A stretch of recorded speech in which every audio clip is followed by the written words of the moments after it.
right, troops, welcome to Actually. My name is Owen. How are you guys? Welcome, J-Man, John, Charlie, Stephen, and Sean. How are you?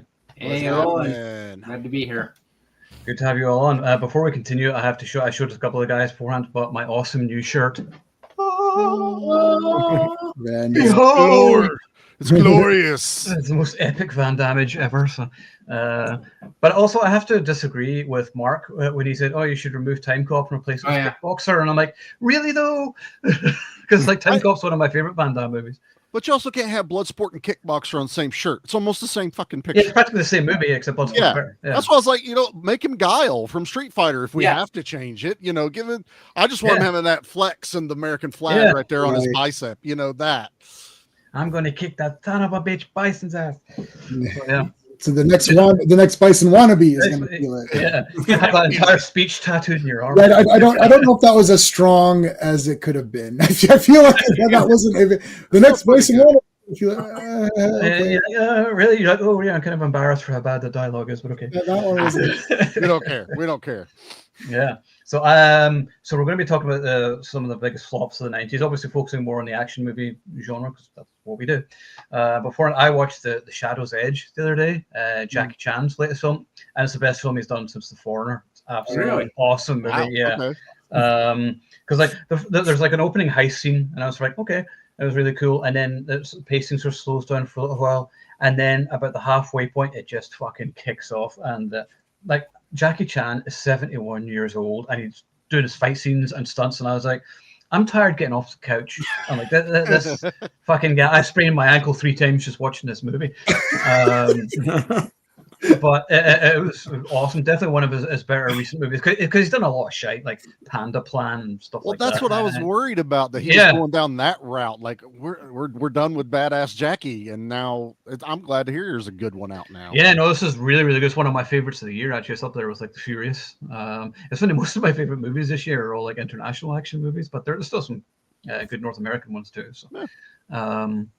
But anything else I've watched? Prisoner of War with Scott Adkins. That was really good. Actually, I like that. I watched actually months ago Day of Reckoning, which I have the review in drafts and I totally forgot to post it, which I'll do at some point. Which was average because he's like in it for like 10 minutes. And it's sort of advertised as like a Scott Adkins movie, and then he appears like a couple of points in it, and then at the end, and you're like, oh, okay. So yeah, I mean, it was an okay movie. You've seen it, John, haven't you? I can't hear you, John. We can't hear you, John, but it doesn't look like you're on mute. Yeah, that's weird. No.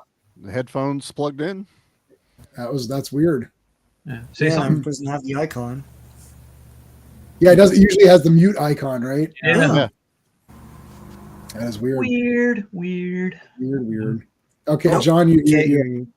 Well, we'll read your lips. It was a terrible movie. I despise it. I saw it in the theaters. Scott Adkins sucks. Wow, that's really harsh, dude. He's been on your channel like 100 times, hasn't he? Yeah. Dial back the racism, John. Jesus, come on, man. This is a family show. Come on. I couldn't even repeat that. I couldn't even repeat it, Charlie. That's I know. Like, God. No subtitles for this one on YouTube. Jesus. Yeah. You think you know somebody, and then they start saying stuff like absolutely ridiculous. It all comes out years later. Yeah. He can obviously hear us because So if you want to mess around with that for a minute, John, then I'll just talk a lot shit for a bit. Go out, go in, try replay. Plug everything. See if that works. Okay. Anyway. So on the top row. Yes, you're at the top now. So we're going to start off. So we got the 90s, sort of the big flops, and I kind of hate to say this because I like all of his movies, even when they're flops. But Kevin Costner is kind of you got Waterworld and The Postman, and then even what's that? He's the big flop king or whatever. Yeah, totally. Yeah, absolutely. Yeah, not something you really want to be, but here we are. It's because of the budgets behind his. That's what makes it worse. But that's the thing, though, because like he's ambitious. So when I love someone who's ambitious and wants to tell an epic story, like Horizon, I loved. It was great to see an epic western again. I really enjoyed that. Nobody went to see it except me and Ed. And now they're probably never going to release the second movie. If they do, it will just be on streaming. So that's really annoying. But yeah, I mean, like Waterworld was like seen as this massive failure, but there was this like, and even now there is this thing with I don't know if it's like critics or whatever else, but they love to like celebrate a movie that's a flop. It's like they hate seeing someone who's ambitious and trying to do something different with a lot of money, and and they love seeing these people fail. And there's just that mean spiritedness to them, and that's particularly the case with Kevin Costner. I was like, you're just jealous because he's talented and you're not. What year was Waterworld? Do you have that? 94?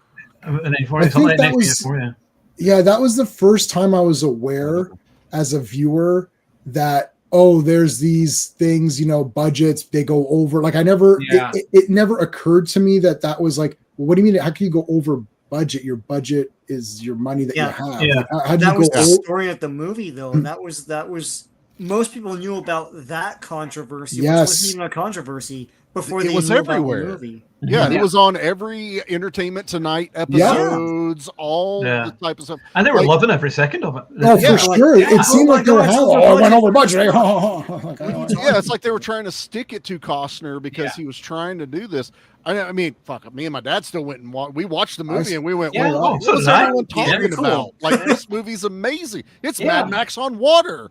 I'm here for it. But it just... people wanted to jump on that bandwagon. So it's not just internet, everybody. We would jump on the bandwagon. We were assholes before the internet. Still on covered wagons were jumping on it. But Charlie, how many Waterworld figures do you have? I didn't even know there was figures till like a couple years ago when we covered it. But I do have the Arrow Ulysses cut of Waterworld, which is the extended directors. Honestly, it's actually really fucking good. Yeah, there's 3 different versions of it, which I have, and like they're all entertaining. And then the thing is, you go back and you watch it, and people, this movie's terrible, but because it was a flop. And I watched it, and I was like, oh well, look at all these non-blue screen, non-CGI effects, and actual amazing practical action scenes. That plane scene, Dennis Hopper as a villain, beautiful scenery, and just the way it's shot just looks amazing. Great score. And it was on the water, like it wasn't even in like a real set. Yeah, it was one of the things floated away one day, and they had to go and get it back. The main island hub that they were always on. They woke up one day, they're like, "Who the fuck's the chute?" And it was out to sea, and they had to take boats and hook up to it and bring it back. I'm like, that's hilarious, but that's why it went out over budget. That had to be expensive. Yeah, it's like it's easier to do sand. It's easier to do like it's like so my buddy Jay and I went to go see it, and we were like, this was awesome. Like, what are these people talking about? We were like, because like we were walking in thinking, oh, this is going to be brutal. We'll just come and make fun of it, kind of a thing. I was like, this is really good. And the budget, because like Owen said, it's like this high concept. It's like having it on the water and actually being there is super cool. Like it's crazy. And you're like, wow, they really made that world kind of like, come to life or whatever. And I like the recycling, the urine. Like it started off already with doing neat things. Like how do these people function in the world? Survival stuff. That was cool. World built. Like most movies don't world build. Like Mad Max is awesome because they did so much with so little. Right. But obviously when you get in the 90s, fuck it, throw money at everything and we'll see what sticks. And they just had Kevin Costner behind it, and he was champion, and they had a good cast. So of course it's going to be expensive, but it's like it was still good.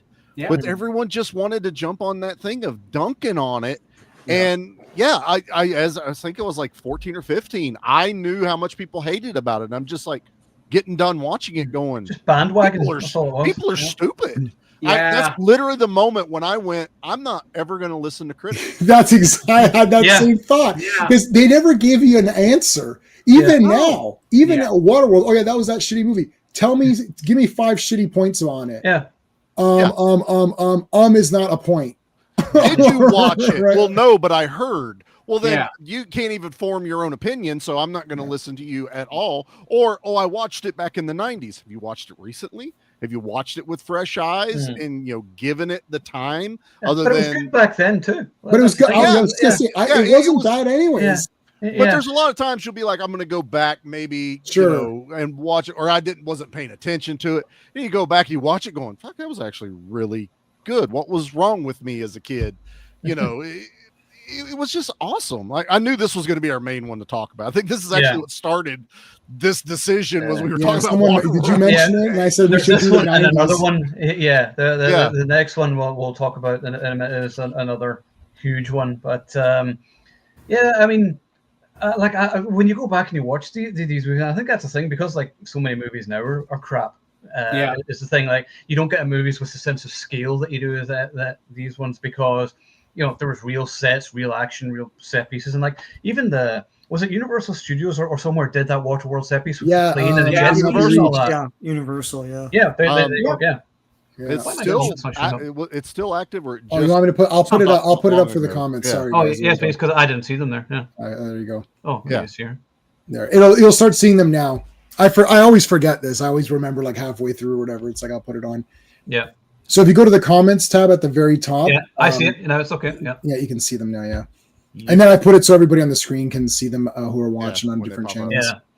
But yeah, like I don't believe anybody on this garbage. Like this is like, and this was like popular to hate on it as though like, oh, it went over budget, as though that's somehow a negative. Like every Marvel movie. Then it must suck. Yeah. Then it must suck. Yeah. How did that become a mathematical formula? No other movie ever went over budget. You know, that's how much they blew it up. Like, oh, this is the first time anything's ever gone over budget. Bullshit. I think it was just so. No. Didn't Terminator 2 go over a budget? It had to have. And Terminator, I think these went over a budget. Oh yeah, those are terrible movies. The thing is that we really like they built up Costner with Dances with Wolves, right? Like they basically sucked his dick over Dances with Wolves. Mm-hmm. And what we like to do is we like to build people up and then tear them down. We've done it with Arnie, right? We did it with Arnold Schwarzenegger with T2 and then Last Action Hero. We did it with Costner. That's what they love to do. And eventually today's darling is going to be tomorrow's pariah. It's just how people operate. They're so disingenuous. They don't have any idols. They just have people they want to build up and then tear down because it makes them feel better. Yeah, exactly. Because they don't have enough talent. Their critics, all they do is just tear other people down. It's like, okay, show me how many scripts you've written. Oh, right, none. Right. So but that's just so weird. That's what today's problem also is too. It's always a metric of, oh, this is how much Disney put into this movie, and here's how much they lost. Or here's what they got to do to make it profitable. Like, yes, they've been put out some bad movies, but also you're kind of like, well, is the movie any good? You know, you're talking about this money and people didn't watch it, but that doesn't mean the movie was bad immediately. That just means people didn't go watch it. Yeah, the money. None of this translates into anything. Exactly. But here's the thing: movies aren't special anymore. No, people watch them on their iPhones and iPads. This is why people have accepted the garbage level of movies, because they're not important. Like, we would be waiting for that next movie. Oh, what are we going to go see next week? Like, there's a year where Sean and I did 54. I don't know if I think Sean went to all of them because I'm pretty sure, but we did 54 movies in the year. Must have. Yeah. So we would go every Friday, right? We'd pick up Sheldon, right? We'd go every Friday. And then there was a couple of times where we went a second time. So we saw 54, 56 movies in the year. And it's like, what's next week? What? And it was an outing. And if one guy I can't make it. Dude, you can't make it? Get out of it. I might you got to come to the movie. We're going to see this movie. You got to go. And it was special. Movies aren't special. There's so many that come out. You watch them on your phone. You throw them on your, you watch them on the computer, and you're like, oh, this was crap. And then you look up IMDb. Oh, this cost $300 million, and so that means it needs to make $900 million. Like, why are you a mathematician? Why do you care how much it needs to make? Yeah. Did you like any good? Yes. Did you like this or did you not like it? If you liked it, awesome. If not, awesome. But what did you think? Don't go to IMDb. Every movie now. Even Marvel movies, which all suck, let's face it. But even as they come out, it's like, it needs to make this much money. It's like, who cares? Yeah, they're almost telling us the budget in the trailers anymore. Yeah, right. That's kind of what it's feeling like. That I'll know a budget of a movie before it's even the trailer drops half the time. Like, oh, they've sunk so much money. This is going to be the greatest thing you've ever seen. That doesn't make it good. I don't care if you put $1 billion into a movie. It's still got to be good. Yeah, you got to do so. The mathematics is whatever it says on IMDb, add 1.5 110 million to that for advertising, and then take that, add it together, multiply it by 3, and not like, why am I doing math? I'm doing math in my normal job. I don't want to like sit home and then do more math. Oh, what was the budget on that again? Like, who cares? John, can we hear John yet or no? Yeah, John, can you try talking? I don't think we've heard him. Can you hear me? Yes. There you go. That's awesome. Well, thanks for joining us tonight. It was fun. We got to hear. Bye, everybody. Catch on the I'm just happy to participate. Participation trophy. Let's hand it down to Sean. Just to jump in. Yes, I liked Waterworld too. Yes, I thought it was a very good movie, and I hated it. No. Oh, we all said it sucked. You missed up. Or well, this is one of those movies where I was like, I got to a conversation with somebody at work one time, and I was like, well, and I was doing the same thing you're saying, Jay, man. I'm like, why does it suck? And he's like, oh, it was a bad movie, and I'm like, okay, why was it was it too long? Did you find the plot, thin, or and then they can't, the only thing I had was a pet peeve. I wish they would have elaborated more on his mutation, where he had the gills. It's I wish they would have shown more of that. That was the only problem I had, because that was cool. That was a cool part, and I thought that they had downplayed that part. But they did film it though, John. So if you ever do get the chance to watch the Ulysses cut, that's in there. They dig more into his mutation and a lot of the history. It's called the Ulysses cut because that's his name in the movie, but it digs more into that. So I think they did do that, but the movie was already 2.5 hours long. Yeah, it was a long. So it was like we got to cut some shit, and get it down. Is that available? I didn't even. Yeah, it's on the 4K. Yeah. Oh, okay. I think Blu-ray too, actually. Yeah. Well, there you go. Then TV stream too. So yeah, it would have. It would have before it gets disappeared. It's Dustin. It's my other co-host, where he's talking about he was more stoked about Teenage Mutant Ninja Turtles in theaters than anything new that was coming into theaters. And I'm like, I've noticed that. Like, let's put old movies from the 90s in the theater now. And I'm more. I went to go see Batman '89 because I didn't get to see it as a kid growing up. No. I was more excited for that.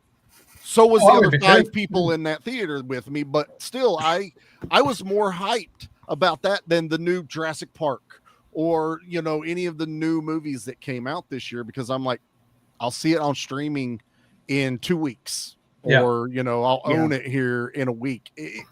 It's not an event like J-Man was saying. The event now is dead. There is no. The only thing last event would have been Barbenheimer. That's I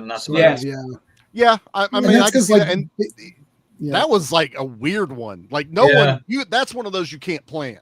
Like that just sort of happened, and they went, we should roll with this. And both studios went, let's play this up to benefit each other. That was a total accident. Yeah, it was a freak accident that worked out for them. But now they're trying to be. That's why we're getting reboots of the shit that was popular in the 90s. More Jurassic Park movies, more of this remake of this, and let's make a new one of these. It's like, no, remember when you liked movies? We're still making them. Like, no, you're not.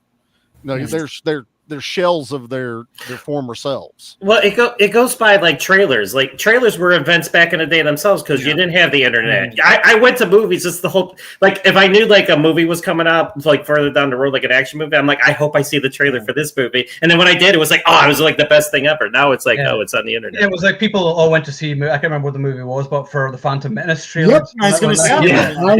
That was the big one. Meet Joe Black. Meet Joe Black was the one. Yeah. And you could if you leave. I went to see Meet Joe Black. If you leave before like 30 minutes is up or 25 minutes, you can get a refund on a ticket. So people would go in, watch the trailer, and then just leave. I watched the movie. I stayed. I watched it. Did I like it? No, it wasn't that great of it. Those first numbers for Meet Joe Black is, we're going to beat everything. Oh my God, we're going to be the greatest movie ever. Wait, we refunded how much money? But even if the movie is good and does well, it doesn't matter anyways, because they just move it on. It's like, it's just consumed. It's like bubble gum. You had your gum. That was good while I was chewing it. Now it tastes like shit. You spit it out. Well, I got another flavor. Right. And like, that's it. Like, we would go back, like you came back. Like, I remember we came back from like Terminator 2, or like any of these bigger movies, but even generic ones. I came back from The Crow and I was like, wow, man, that was awesome. It's like, I gotta go see that again. Blade. It's like, oh man, I gotta go see Blade again. Dark City. We're like, oh my God, like what is this? That was the one I was going to bring up because that was a flop. Dark City. And Dark City is one of my favorite movies. It's one of the best movies ever. And it's like, you're like, oh my God, I got to go see that again. Even the movies that I do like that we see in the theater now that I do like, I walk, I'm like, yeah, that was awesome. And then I quickly like don't care. And then I go right back to an old movie or something else that I've watched 100 times. And I'm like, what should I watch today? Ninja Turtles for the 4 billionth time? Or should I try this movie? I'm like, I'll just watch Ninja Turtles. That's what I do. I know. I say it all the time. Yeah. I so rarely go back to a new movie, even if I loved it. Even if I'm like, this was great. The last ones are like the John Wicks and the Nobodies. Like the ones pop in. The one which I can watch easily though is Beekeeper as well. Like I find that really that. rewatchable. You're right. Statham movies are the same. Like Statham movies are all kind of just easy to watch for the most part. No, that's a good example of a recent one. But I mean, even that is. But I don't know. I don't know how well that movie did. But did okay. Well, they're making a sequel, so and the budget, but the budget probably wasn't enormous on that one. No, it made money for a reason. It overperformed. Yes, they were very surprised with that. Yeah, Terrifier is a good example. I've watched Terrifier 2 a couple of times. So it's like, but these movies where the budgets are small, but they just they're enjoyable. You got to find your audience and just go with your audience. That's all that matters. It's not trying to make everything for everybody because you can't do that. When you do that, then it's just for nobody. Yeah. What was the next movie on your? I think we've done Waterworld. Well, we've done Waterworld, yeah. So, and then we can talk about The Postman just while we're on Costner. I liked it also. I liked it too. Yeah, it doesn't quite have the rewatchability of Waterworld for me. I think it is a bit long and ponderous and could maybe have been cut here and there. But it was a story I hadn't seen told before. I did something new, and I was like, you know what? That's all right. I like it. I definitely had some fun moments. I don't think it deserves the hate either. I think it's all right. What's everybody else think? Yeah, that was one I remember that me and Dad didn't like rent it as soon as it came out because it was just Kevin Costner, The Postman. The cover didn't tell you a whole lot. We ended up watching it for some reason, like it was one of those days we got it for cheap, realizing it's like a post-apocalyptic movie, and we're just like, holy, I didn't know it was like this. And we finished watching it going, that was actually really good. Have I seen it since that day? Me neither. I had the same reaction. Yeah. I only watched it for the first time like a couple of years ago, and I did an article on the site for it because I'd never watched it because people were like, "Oh, everyone's like, oh, yeah, it's terrible," and blah blah blah. And then I watched it, and I was like, "Yeah, it's not terrible. It's better than most of the stuff that's out today." But it was good. It doesn't have the rewatchability, and I prefer Waterworld as a movie for sure. Critics banned it because they were that's the point in time where they're saying Kevin Costner was vain and they thought he was full of himself. Yeah. And that may be true. That's the first Hollywood actor. That's the first one. I was trying to figure. I was just doing a historical piece the other day. I was like, "What was the first vain Hollywood actor?" And thanks, John. I appreciate that. It's Kevin Costner. Now I know. It's not like he did. I didn't say it or anything like that. Beforehand. Kevin Costner's full of himself. What? I don't know. Rocketeer. Yeah, the Rocketeer. Rocketeer's awesome. I love that. I saw that in the theater this time. So did I. Like we all did, and I was a kid at the time, and I watched it. And I was like, "This movie's amazing." I watched it a few years ago. I was like, "Yep, still awesome." I've seen that a bunch of times. It's all awesome. I even watched. There's this guy who does modern trailers, and he did a modern trailer for Rocketeer. I've watched the Rocketeer's modernized trailer about 700 times. It's like so awesome. Like some of these guys, I'm gonna send you some of them. They take these because the old trailers were shit. Yeah, and they do these one of the voiceovers. Yeah, they do these new ones, and it's like, oh, the Rocketeer, and they did one for Last Starfighter. I was like, oh, this is awesome. That's a movie I fucking love, but that's 80s, 90s, but Catherine Master. Hey Joe, I'd rather watch it. Postman, but that was one that I waited on because everyone. Same here. Everyone's just like, oh my god, it's terrible, and we all held off watching. And that's the thing. It's like they sync these movies before they come out because they want them to, and you wonder, when people are like, are they paid shills or whatever, and you have to wonder that, and you're like, are you being paid to talk this much shit about things or whatever? Because I see like critics today, like giving the shittest Marvel movie like 4 stars or whatever, Yeah. and I'm like, I've seen better film on teeth. You're paid. I also remember, not that we're harping on the Kevin Costner thing, I also remember that was the start of everyone hating that his movies were now getting to 3 hours. Yeah. You know, because I remember The Postman was long. Wyatt Earp was long too, wasn't it? Like, he doesn't do short movies. Yeah, I mean, he is self-indulgent, and he could do with an editor, but but he makes quality stuff. So he's still got a movie out, and half these other assholes never did. So it's like he's putting multiples, but I remember because I was doing the video store still at that time. And I remember because those like that Titanic, like were ones that had the dual cassettes. They had 2 cassettes. Yeah. I remember when people would rent it, I'd bring it out to them. They're like, it's 2 cassettes. I'm like, well, after the first cassette's over, go to the bathroom, take a shower, and then come back, and then start getting your munchies. Alrighty. So the next one is probably the biggest one of all time, Cutthroat Island. And this that was awesome. I didn't watch this until a few years ago, and I was like, this movie's fucking better than any of the Pirates of the Caribbean. It's awesome. And yet those shit movies made like $1 billion. I'm like, they just released the movie at the wrong time. If they released that before Pirates of the Caribbean or whatever, because I remember before Pirates came out, everyone's like, oh, this is going to be another Cutthroat Island. It's going to die in its arse. It's going to flop. And then it made funny money, ridiculous amounts of money. And I'm like, why? It's like, I find Pirates of the Caribbean, like the first one is boring after 20 minutes. Like, oh right, it's Johnny Depp doing his Keith Richards thing. That's funny, and then the rest of it's not that great. And and I thought that the only movie I actually liked was like Stranger Tides, which is like that was the best, which everybody hates. No. I'm with and Steve. We the fourth one when they dropped all those superfluous characters. No, the fourth one's that's my favorite one. That's the only one I like. Yeah. I also like the last one too because I like Penelope Cruz. Yeah, no, not Penelope Cruz. The one Steve. I never can remember that guy's name. Oh, okay. Bardem. Yeah, Bardem. Well, I like Penelope I Cruz. love him. I mean, I can watch any movie with him. But man, Cutthroat Island. My aunt is the one that got me into like Star Wars. She had the tapes, and I watched them at my granny's. She bought Cutthroat Island when it came out, and so I would spend many a Sunday after church pop Cutthroat Island in and just watch the hell out of that movie. I never understood the hate that movie got. No. I thought it was awesome. It was swashbuckling, ton of great amazing jokes, stunts. Great soundtracks. But I've got the CD for that. Music is fantastic. Yeah. I mean, there was nothing not to like about that. I'm like, I still truly don't know what people don't like about that movie because they can't articulate it. It had a big budget, Charlie. That's why, heaven forbid, something comes oh my God, it spent money, and we could have given that to an Oscar movie that no one will fucking watch. Charlie, could have given it to me, Oscar though. Movie you watched? I don't know, Sylvester Stallone and Oscar. I don't fucking watch Oscar movies. That one's not that good. Right? Listen, that was the joke. It's Oscar movie that Charlie. I don't think that movie's that bad either. That's to be honest. It's funny. I didn't think it was that bad. I thought it was kind of like fun. Johnny Dangerously in movies like that. Those are funny. I thought, I don't know. Listen, Cutthroat Island turned Matthew Modine into a badass. So he's badass in that. And Gina Davis is hot. You're like, she's hot. We're all in love with Gina. It's like, of course, The Long Kiss Goodnight as well. Of course, that was a flop, and that was fucking amazing. That was awesome too. Man, it's a Christmas movie. Jesus, come on. Yeah.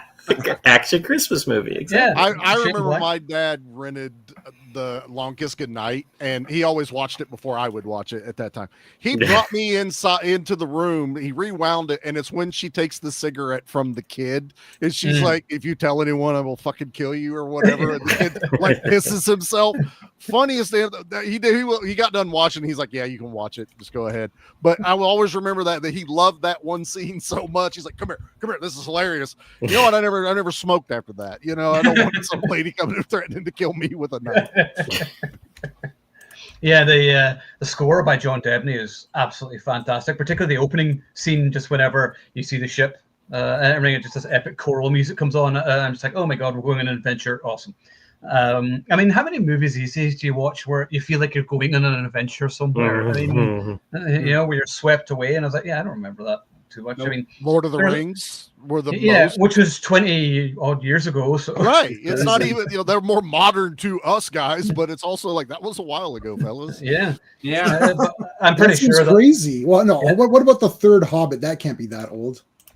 No, the Hobbit movies aren't that old. No. Yeah. That was 2014. Yeah. I was gonna say it's still over a decade. Yeah, see, that's the thing. Like, what the hell? But the problem is, time stopped in 2020, and like I'm still in March 2020, and like everybody else is too. And I'm like, but it's 2025. I'm like, no, it's not.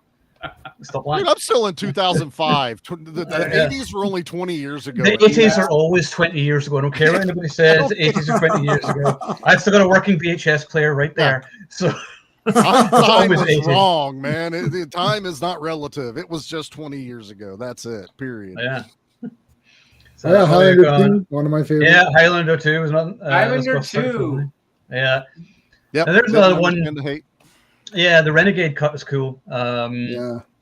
Which I like. I will say this is the only time I have ever said this ever is that Michael Ironside is kind of terrible in it, and he said so himself. He said it's his worst ever performance because he's so over the top a few times. No, but even then, I still love him anyway because it's Michael Ironside. I love him. I love every second of him in that movie. He's the best. It's like super. I love all Highlander movies. It's Highlander. I was like, it's fucking great. Yeah. And is his name Katana in it? Katana. His name is I was like, that's like the baddest name ever. Right. and Sean Connery's back. Ramirez is back, and he goes to the shop to get the big tailor, to get the big custom suit, and he's like, we're the oldest tailor shop in Scotland. He's like, well, good, because I'm the oldest man or something. He's like, if you say so. If you say so. And that is the one movie where he says, "Greetings, Highlander," and that's how we say that in Scotland all the time to people because of that movie. It's like, "Greetings, Highlander." It was also one of the first movies that I remember watching and then going back and re-renting it and going, did I watch this movie? Why does it feel like a new movie? Because I ended up renting both versions of it separately. But God, I don't even know which one I like best. I can watch any of the versions. There's actually 4. I think we did the count not long ago. Really? There's like 4 versions. I like the Red Sky Renegade, not the Blue Sky Renegade. Yes, that's what I've seen. Yeah. Yeah, that's not available really properly anywhere. Only the Blue Sky version is the best looking version that you could watch is the Blue Sky. Which I love that it was a red sky. That was so cool. It's so weird and neat. It felt otherworldly. It felt well. You got the one. It's the one that eliminated them being aliens. They made them into. That's the Renegade. That's the Renegade, and then you had so that's the 2 different skies. But the other cuts are all of the cut material from like the English cut from England. They put it all back in the movie, and that ended up being its own cut. And that was a Blue Sky version. I forget what version the sky was in that one, but I think it's Blue Sky and all but one is that. But also that movie was destined to become a flop because most of it was funded by cocaine. So that exactly. But pay for one of Sean Connery's summer homes, so that was a good thing. It did. Good. I mean, Sean Connery deserves that summer home. Yeah. Exactly. He earned it. There's a great book of. Does it have shingles? I love it. My summer home. I love this yard. Mr. Connery, do you feel that you deserve this? I do. I'm fucking Sean Connery. Are you Sean Connery? Wait a minute. I am Sean Connery. Yeah. I remember there's a book. I think I gave it to you, Jay. Or I have it. It's awesome. Yeah, and it's the making of it. And there's a story of filming the first Highlander, and there's like they're filming something, and then this golf ball bounces onto the set, and it was like one of the stuntmen or something like that was playing golf in the background, and the scene stopped, and Sean Connery goes, "Oh, I should stop scene." And you're like, "Oh God, he's going to be pissed because they ruined the scene." And Sean Connery goes up to the guy. And the guy's like, "Oh, sorry." He says, "Oh," he says, "Are you playing golf?" He says, "Yeah, we're just practicing because we're going to the golf course shortly. So I'll come with you." So they all fuck off and go and play golf instead. And I was like, "Can you imagine how awesome that is?" So Sean Connery's just hanging out with you, like, he's coming. yeah, we're just gonna go play golf. That's just awesome. So Highlander 2 is another guilty pleasure. Now this next one is mixed, but I'm pretty sure everybody loves it as well. Hudson Hawk was like the first big failure for Bruce Willis. Yeah. Now, This is a movie I have a love-hate relationship with. It depends what mood I'm in. Some days I'll watch it and I'll be like, oh, this is really funny. I love this movie. And then other days I watch it, I'm like, God, this is so fucking annoying. Like, I understand why this one was a flop, because the humor is kind of out there, but at times it's very much my humor as well. Like Bunny, Ball, and Sure Yogi, and all these sort of moments. I love all that sort of stuff. But yeah, there are things in it where I'm sort of like, I understand. So what do you guys think of it? Okay, check this out. You ready? Never saw it. Oh, wow. Really? I've never seen. So I have a spare DVD of it. I'll give it to you. All right. Yeah. I've not seen. So that came out and everybody was like, no, it's terrible. Yeah. And I was like, well, it kind of looks kind of neat. No, this is really awful. And I've just been literally worse than Star Trek 5. Like, this is like the most beaten, because I love Star Trek. After I watched Star Trek 5, I was very angry at everybody that said that wasn't good. But Hudson Hawk, so I've seen bits of it here and there. Yeah. And I'm like, it looks like I think I might like this. No, it's terrible. It's terrible. My mom is I think my mom sees every Bruce Willis movie in the theater. Bruce Willis and Mel Gibson are her two favorites. So she saw every movie in the theater. And I can't remember if she liked it or not. I think she liked it anyways, just because she's like, oh, it's Bruce Willis and it's fun. But like, everyone was like, no. And you'd go to rent it. And they'd be like, oh, are you sure you want to rent this, kid? Because this is like really awful. That's fake. But I saw it in theater. When did it come out? I must have been 13 or something. 92. Wow. Okay, so I was older than that. I thought it was awesome. I don't know. I thought it was a lot of fun. And it's funny because I wasn't paying attention to what's flopping and what I didn't know anything about we didn't care back then. And I thought it was cool. And the theater was packed and they all laughed. And there's a part where the one guy, Kit Kat, who can't speak, he can only speak with little messages. Yeah. And he gives it to Andy McDowell at the end when he's dying. He's and it says, "I always liked you," and the audience went, "Aw," and everyone was into it.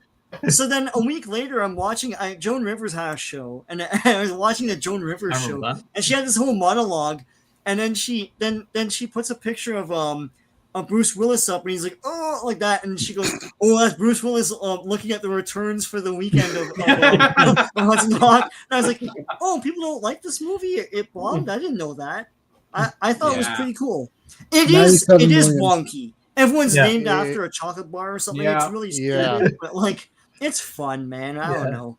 It's one that I do get why people dislike it, though. It is an acquired taste, I think. I was gonna say I agree with Owen. Like, this is one that you have to be in the right mood. I got the Kino Lorber of it that they released not too long ago, but that is definitely one where you've got to be in the mood to watch it, because it's a little zany at times, but it's also memorable. Like, it's a lot of fun. I kind of watch it. It's around the same time I feel like watching Dick Tracy or movies of that kind of thing. Like, Hudson Hawk just fits. And like Sean was saying, or J-Man, my mom and dad loved Bruce Willis movies. They watched him from Moonlighting and on. I watched Moonlighting with my mom. Exactly. That would be awesome. Loved Moonlighting. You're watching just the facts, ma'am. Just the facts. But so they would watch anything that came out. My mom didn't like Die Hard just because of the language, but so Hudson Hawk would come out, and I don't remember mom and dad being like, "Oh, that was terrible. We're not going to watch it again."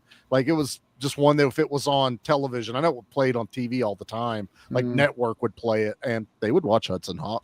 So I got fond memories of it. Not one I don't think I watched it since I got that Kino Lorber 2 or 3 years ago. I watched it a few years ago. It was okay. Frank Stallone's in it. This is all sounding really good. And I like chocolate bars. I like pretty much any chocolate bars. So you probably enjoy it. So I have a spare DVD of it, and I was going to give it to Goodwill, but I'll give it to you. And I'll take it. Why not? This is one I never cared for. I saw it once when it came out on home video, and I wasn't prepared for how ridiculous the humor was. Like, at the end, when he's like, will you play Nintendo with me? And she's like, I'd love to play Nintendo with you. And I'm like, what? Yeah, because Nintendo's awesome. See, I wasn't prepared for a Bruce Willis movie with that level of humor, Yeah. And I cut my teeth on Zaz and Evan Costello and all the classic comedy guys, and this just seemed like inferior comedy to me, with guys who couldn't execute the vision. So that's why I saw it once, keep in mind I was around 15, so I haven't gone back and revisited it. Maybe my opinion would change, but that when I saw it, didn't like it. I understood on that one why people were saying. Yeah, same here. Yeah, I mean, I see it. Yeah, I agree. Yeah, John, what do you think? I've only seen this once, so I really don't have I mean, I just remember watching it when it first came out, and I was just like, okay, Die Hard. Okay. Yeah. Wow, John, I'm very surprised. This is crazy. Yeah, movie you don't like. What are you surprised about? I have a lot of movies I do not like. This is why you go last on these, because you like everything. I just don't write about movies I hate because I don't want to waste the time. That's all. It's more You fun. get the interactions though, John. Jeez, you do. Okay, well, I hated this movie. This movie sucked balls, man. Wow, I'm sure this is shocking. Oh my goodness. I'm seriously, I've only seen it the one time. I could revisit it, I guess, but I've never thought about it. So,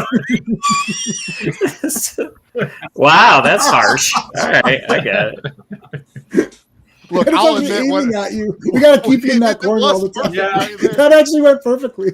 I will admit, my Kino Lorber was to get to the free shipping, so it's kind of like, oh my god, get the free shipping. Can we put everyone below? You need to spend $25 more. What can I do? Now I'm really upset that I haven't seen this because it feels like I could really add something to this conversation, but I can add nothing. I mean, I have a part 2, and we can just agree. I remember laughing sometimes, but it just wasn't like I guess I was too much into. I wanted to see Bruce Willis do his John McClane thing, and at that time, and I was just, and I understand he was trying to do different things and stuff like that, and plus like there's Blind Date with Kim Basinger that he did, and I was just like, oh my god, I was like, my mom saw that in the theater. I remember that. Yeah, I saw that. So I mean, because it's weird because he did start from Moonlight, which is what I started watching him, and I love moonlighting. So but at the time, it just what he was doing comedies, but they just weren't the right comedies. I mean, he was funny. He's funny. He's a funny guy. He's a funny guy. He's funny, but then the rest of the movie, you're just like, I don't know what you're trying to do with this there. So I think he got better as it went. Like whenever he got into the Longest Yard movies, the whole 10 yards or whatever it was. He did the Matthew Perry. Those are funny. Those were better than or even the Red movies were funny. I was gonna say the Red, both of them giving them that comedy angle work. Yeah. Actually, Adam mentions their fair game from 1995, Urban Legend of Michael Bay. No, that's I've seen that a few times. Best thing about it, Mark Mancina does the score. I love the music. It's kind of like Speed. The best thing about it is Cindy Crawford, obviously, but controversial. I was always more of a Claudia Schiffer guy growing up rather than Cindy Crawford. I could see that. I had Cindy Crawford behind my bedroom door because when Mom would open it, nothing on the wall. When she closed it, Cindy Crawford in the yellow bathing suit right there. Yeah, and your box of Kleenex there. Hey, Charlie, you're very no one ever thought of that trick. Yeah, you are a genius among men. I only bring it up because when Dad gave me the poster, he's like, put it on the back of your bedroom door. Oh, you're brilliant. I'm sitting there going, why? Pass down the tradition. He's all right, son. Mom, walk in here. She opens the door. Yeah. Does she ever close it while she's in here? No. Put it together, boy. I'm like, so you went to your son and you're like, son, Sydney Sweeney poster. Make sure you put it like whoever the girl is now. I don't know who it is. I'd be sitting in his room with him. Like, the times have changed. You're like, you've got Sydney Sweeney's poster. Yeah, that's you've got it. On the back I got two. Son, I got two posters. We can both have one. Now. I actually have a funny story about Fair Game. I didn't see the entire movie. My dad rented it. I walked in when William Baldwin was having sex with Cindy Crawford in the. I think that's the best scene. The train. In the what the hell, the train car, right? Yeah. I walked in, I saw it, and I'm like, okay. I walked out, and he's like, you're not gonna watch the rest? I'm like, I've already seen the best scene. Nothing will beat this. So I'm like to be watching the rest. And I love how she actually delivered on the goods as well, and she actually got naked in it. Like, you're watching the first part of the movie. Like, is she gonna get like? Oh my god, she got naked. Come on. The one sniper is looking, then he looks out of the scope and he's like, oh. Yeah, but no, I mean, it's not an amazing movie, but it's all right. Once again, it has some good practical action. It's funny. You go back and watch these movies, and they're like, "Oh, yeah, these were terrible," and then you go back in time, and you're like, "Yeah, but it's still better than most of the shite we see today." Well, that's the thing. You're right. I remember everybody was ripping on her acting too. It's like, I got some C movies over here with some ladies you should watch. Like her acting is Oscar caliber. It's different. She wasn't that bad at it. I mean, she did okay. I mean, I wasn't watching this movie like, oh my God, I can't watch her acting anymore. I mean, I thought she was, and William Baldwin was cool. Like they're trying to make him an action star at the time. And I thought he did a good job with it. I mean, it's a knockoff of like all those other cop movies that they were making, but it's still had good, like you said, it had good action, practical action, good score, and she got naked. So and it was adapted by the book Fair Game, which was also adapted into the movie Cobra, starring Sylvester. Yes, Cobra. Yeah, another movie that was associated. They're related. Yes, they're connected. Yeah. So there we are. So Fled comes to mind. Yeah, Fled. I remember that. Lawrence Fishburne. Wow, I haven't seen that movie. I haven't seen it. Yeah, I can see the cover of the VHS in my head. As soon as that, they're running. Running. I remember tunnel-looking thing. Yeah. Mm-hmm. I remember them jumping off. Was it a bridge or something like that? I haven't seen it for a few years. And I remember when there's really obvious stunt doubles in it, though. I remember really noticing. I was like, oh wow, that's definitely not them. So I remember that. Yeah, Fair Game. Is that not even on Blu-ray yet? Yeah, that's why I don't. Fair Game? No, I don't think so. No. I have it on VHS. And isn't it like super fast too? It's like 85 minutes or something like that. So it's like whoosh, it just breezes by. Like it was, which makes sense because there's not much to it, but it's like I'm thinking I might have it on one of those like big collection like DVDs they were selling. I have it on DVD. I have the DVD. I may actually have that on DVD, not Blu-ray though. But the thing is there are different kinds of flops. There's the Kevin Costner ones where they're aiming high, they're putting a lot of money behind it. There's a lot of creative people, a lot of talent, and then it just doesn't find the audience. And there's these which they flop because, you know, even if they didn't flop, they wouldn't have been super successful. So it's not as fun to beat these up. That's fair. People like beating up it's like, oh, Postman and fucking Waterworld, that was trash and all that. Nobody says Fair Game is trash because they don't even know about that movie or care about it. That's so it's not on their radar. It flopped because, well, you know, people didn't care. Oh, Cindy Crawford didn't bring enough people in, I guess. I thought it was fun. Like, is it entertaining? Yes, it's entertaining. And it's harmless. Does she get topless in it? Yes. That's what made it get rented all the time. Like that was the same scene in the VHS is worn out. That was around the time like she was turning down Playboy's offers to do the magazine. She was also in the whole thing with Kathy Ireland. Like that was the two. Oh, Kathy Ireland. Everybody was like wanting one or the other to get naked or something. But but I agree with Jay, man. Claudia all the way. Claudia's classic. Like Claudia is just. She's classic. Yeah, she's. She also had the '80s for that build up, and then into the '90s, she worked out really good. Yeah. How about talk about Wild Geese? Wild Geese.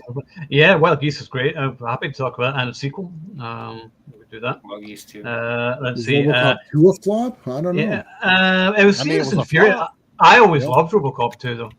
Like RoboCop 3 is kind of crap, but even then, I still enjoy RoboCop 3 as well. So I'm like, whatever. He fights a ninja. He gets a jetpack. You know? Yeah, it did suit RoboCop 2 didn't make as much, I suppose, but I think it did good opening weekend because it was obviously everyone's hyped to go watch it, but then it tapered off. Yeah, but Kane was fucking awesome though. Like Kane, the robot is fucking one of the coolest things ever. Still, yeah, that robot's my favorite robot. Yeah, it's so cool because he's kind of like Maximilian from the Black Hole. The Black Hole is another Black awesome Hole. Maximilian's awesome too. Robots are just cool. Like, all right, that's just all there is to it.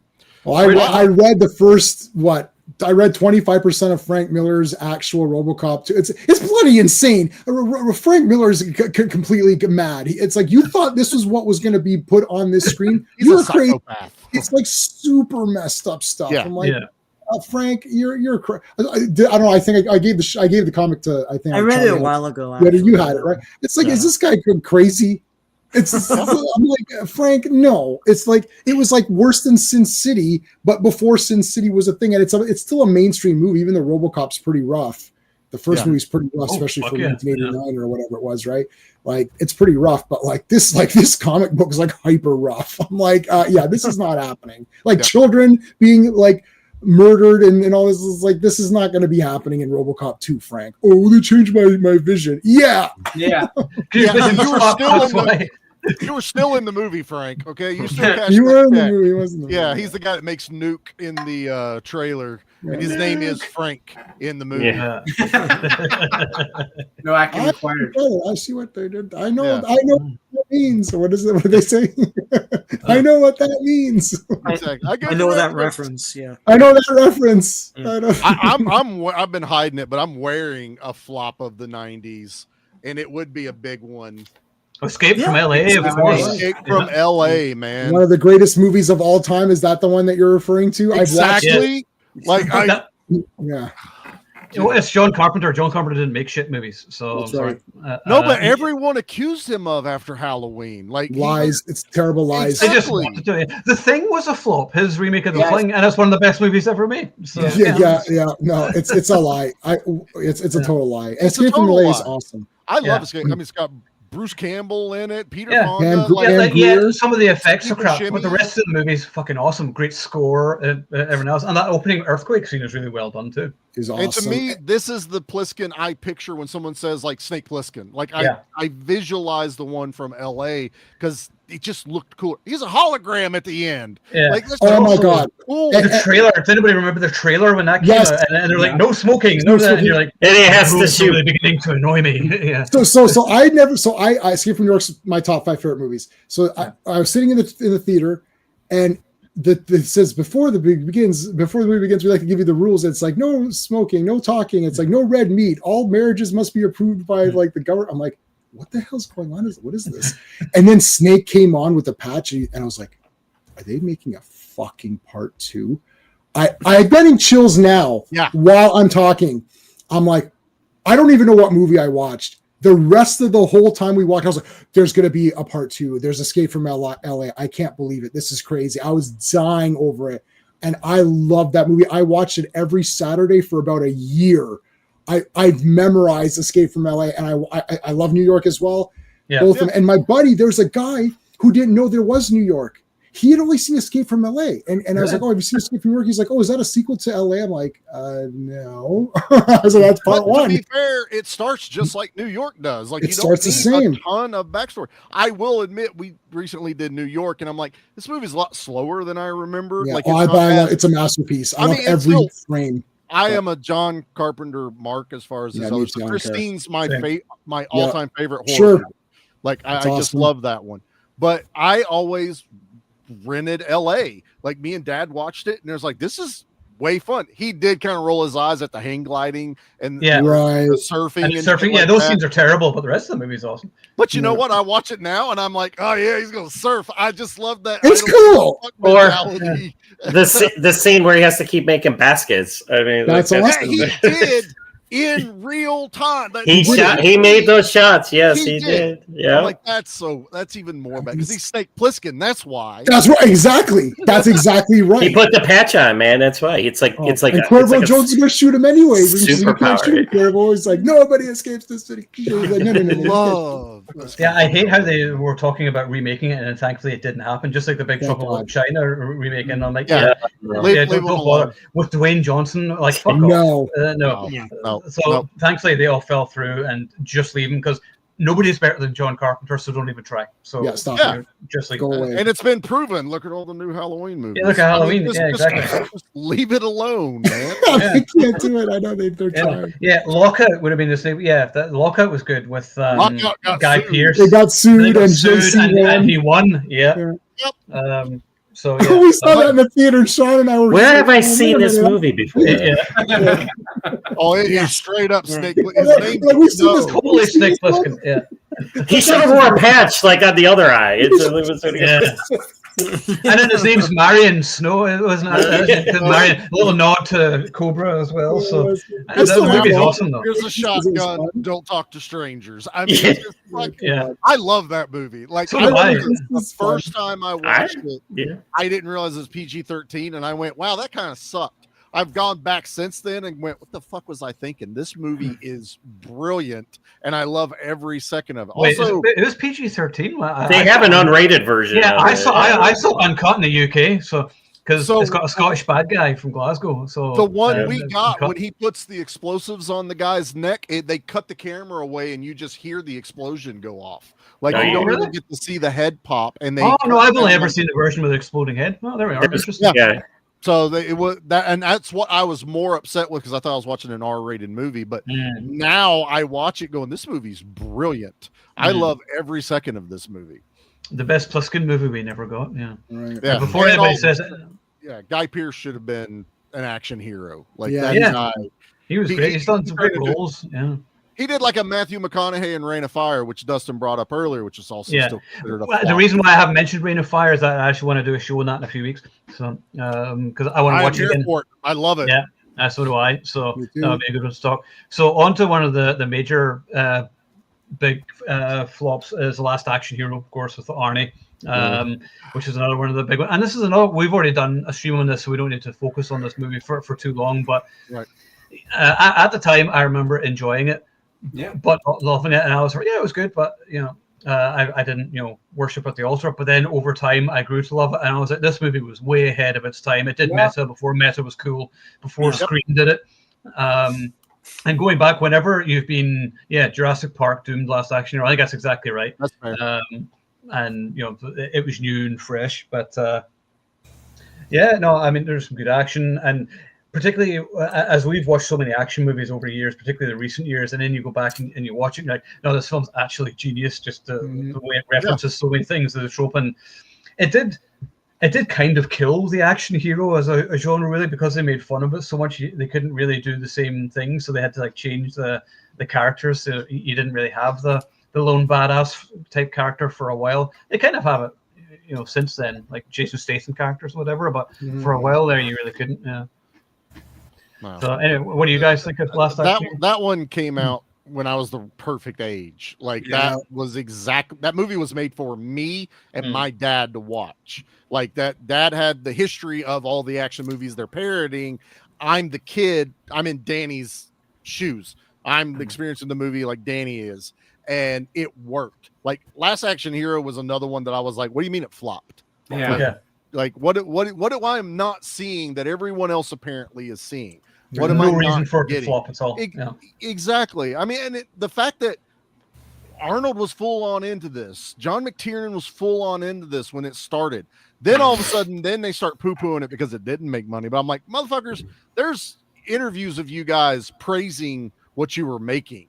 You're like, you were the only people that could have pulled this off, and you did. But there's all kinds of behind the scenes stuff, though. So there's kind of like rewrites and stuff like that. So there was all kind of behind the scenes issues. So it's amazing the film actually turned out as good as it did. That's true. But to me, it's still one I hold dearly to me. That's one of my early action movies that really kind of solidified me in what my fandom is of these. Yeah. Anybody have anything else to say about Last Action Hero? We all love it, I think. So. Yeah, we all guess so. Right. This is another one where it wasn't like a huge budget, but Tank Girl. Got my Tank Girl. Oh, I got it all, man. All of it. J-Man and I ordered those at the same time. I have everything. I only watched it for the first time a few years ago. I never saw it when it came out. I was just like, it was another flop, and I was like, wait, is that Ice-T as a kangaroo? What the fuck? Oh, and then I watched it a few years ago, and I was like, yeah, okay, that was all right. So, okay, right. Yeah, we haven't discussed it before, so go nuts, guys, and talk about it. Oh, no, that was another movie that came out to the right time, to the right demographic of me reading those comics, like Judge Dredd and all those. So Tank Girl came out, and Lori Petty was also amazing too, because you'd seen her in half a dozen other movies at the time, like In the Army Now and some of the other ones that she had done. So I knew who she was. She, to me, is still Tank Girl. Like, yes, J-Man got the sign. I got. Oh, nice. Show teeth. I asked her to write that. It's another one of those, one of my favorites that I can actually see what some people didn't like about it, because it definitely, you gotta have, there's definitely its own flavor. It's wacky. It's wacky. It went to its own, the beat of its own drum, and just did what it wanted to. And if you didn't read comics or anything close to it, you'd been like, why is everyone on crack right now in this movie? That was me when I was kind of watching it. I was there like, huh? But I still enjoyed it anyway. Yeah, if you go into it knowing it's just way over the top, Malcolm McDowell is just an amazing villain in that movie. The kangaroos also catch people off guard. Like, from the hey, hold on, it's from the comics. It's in the comics. It's accurate. You know, I don't know if she slept with one in the comics, but it's alluded to in the movie. Yep. But I like it. You know, J-Man got it and I got it. We got the umbrella, like the umbrella super of it. The super edition, got the booklet, everything that comes with it. I saw it in the theater with Jay, Sean, not this Sean, the other Sean, and his dad. And if you know Sean, and if you know Sean's dad, then you know that if you don't share their opinion, you guys all sit around here. Here's the other thing. I gotta hold on a second. You guys all say, "Oh, if you don't agree with Jay, there's going to be this big issue." If you think it's tough against me, it is 7 times that against Sean and his dad. And so we walked out of that theater and Jay hated it. And Sean and his dad were like, that was the worst piece of garbage I've ever seen in my life. I was like, you guys are all dumb. That was a masterpiece. What? The entire ride home, me versus all. And I don't care. This is like the guy's father. I'm yelling back at the father. I'm like, I'm not giving up. The whole way. I came home. I went to the video store. I begged the guy to sell me the VHS tape. I begged him to give me the poster that came with the V8, like the I got that poster framed right there. Yep. I got the cassette soundtrack, then I got the CD soundtrack, then I got the DVD of it, which was like a crappy kind of a DVD. Then I got the Blu-ray of it. Then I got this super edition Blu-ray of it. I have her autograph. I love Tank Girl. This is a great, and I've read like 2 Tank Girl comics. I don't know. I didn't read much of the comics, but I love this movie and everyone hates it. And I think the more they hate it, the more it makes me like it because I feel as though I know something that you don't. And it's just there's some movies like that where I feel like, hey, I caught on. I figured it out. You didn't, right? Right. I am also in on the joke. You know. Yes, I know you're in on it. Stupid. You don't understand the joke. You don't understand the masterpiece that they're. Yes, but every line is so. I still use lines. I use this today. It's been swell, but the swelling's gone down. I always use that. I love that line. I love. She's like. I see. I'm looking at that big booger in your nose, and I think you should pick it out with this finger right here. It's like so. It's like she's explaining. I remember that. That's super funny. Water and power. And he's like, "Say I won." She's like, "Okay, I won." That's fun. I know. And Jet Girl. What's her name? Naomi Watts. Jet Girl. That's cool. Only recently found out that they filmed Submarine Girl and they cut her completely except for one like 5-second scene in the movie. I'm like, they cut Sub Girl. Never even realized she was even in the movie. Yeah. So I love it. And if everyone hates it, that's fine. I don't care. Yeah, I should say, like, in the 90s, almost every single superhero or comic book movie tanked at the box office. The Phantom and the Shadow. Phantom, Steel, Shadow. Super Mario Brothers. Judge Dredd. Judge Dredd was the biggest one of all is probably Batman Mask of the Phantasm, which today is hailed as one of the best big screen Batman movies ever made. No one watched it. No one cared. I watched it. And then the next decade was a different story, but Well, Siskel and Ebert reviewed it late. Mask of the Phantasm. They reviewed it late. They didn't. It's for some reason. I don't know if it just didn't come out in time for people to hype it up because I didn't see it in the theater. I somehow me neither. I saw the ads for it. I didn't. It even went in 2 weeks. I always thought it was a straight to video. I didn't. I only remember seeing the VHS. That's all. It had a clamshell. I remember. Yes, I've got. It was the big one. It was the big one. It was awesome. But when did that even come out? Look, Sean and I went to go see Batman 66, and so counting that movie, I've seen every Batman thing ever in the theater. Like, there's never one Batman thing I'll ever miss, or Superman. From Superman 3, never missed anything. But somehow Mask of the Phantasm, and I remember thinking, I was like, oh, wow, this is cool. And I watched it like, this was awesome. And they're like, oh, that was in the theater. When was that in the theater? No, it wasn't.